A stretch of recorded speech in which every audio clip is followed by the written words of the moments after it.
So hello student, पिछले video में हमने डिस्कस किया था चैप्टर नंबर 4 गति के नियम, क्लास 11 फिजिक्स।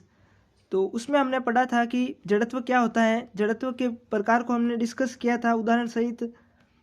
तो आज का जो हमारा टॉपिक रहने वाला है वो न्यूटन की गति के नियम, तो जिसमें आपको मैं तीनों नियम उदाहरण सहित समझाऊंगा। तो यदि आपको इसमें कुछ समझ में आता है तो वीडियो को लाइक कीजिए, और यहाँ पर मैं आपको 11th क्लास की कंप्लीट फिजिक्स पढ़ाने वाला हूँ, तो आप चैनल को सब्सक्राइब कर लीजिए ताकि आपको डेली अपडेट्स मिलती रहे। तो चलिए आज के वीडियो को हम शुरू करते हैं। तो आज का जो हमारा टॉपिक है वो न्यूटन की गति के नियम है। तो न्यूटन ने गति के 3 नियम दिए, प्रथम नियम, द्वितीय नियम, तृतीय नियम। प्रथम नियम को हम जड़त्व का नियम भी कहते हैं, द्वितीय नियम को हम संवेग का नियम कहते हैं, और तृतीय नियम क्रिया प्रतिक्रिया नियम कहते हैं।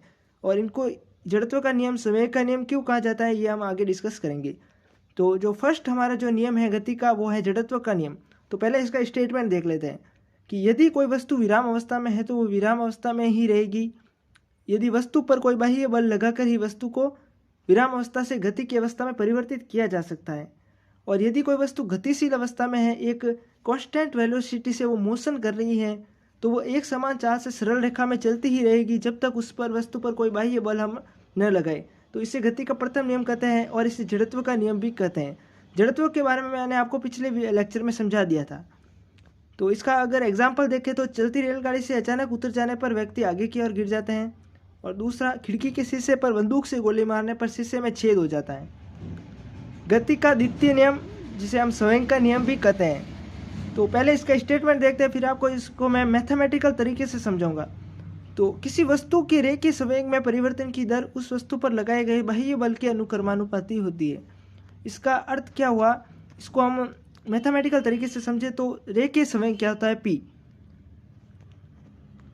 तो रेखीय संवेग क्या होता है, पी, और इसमें परिवर्तन की दर अर्थात dp/dt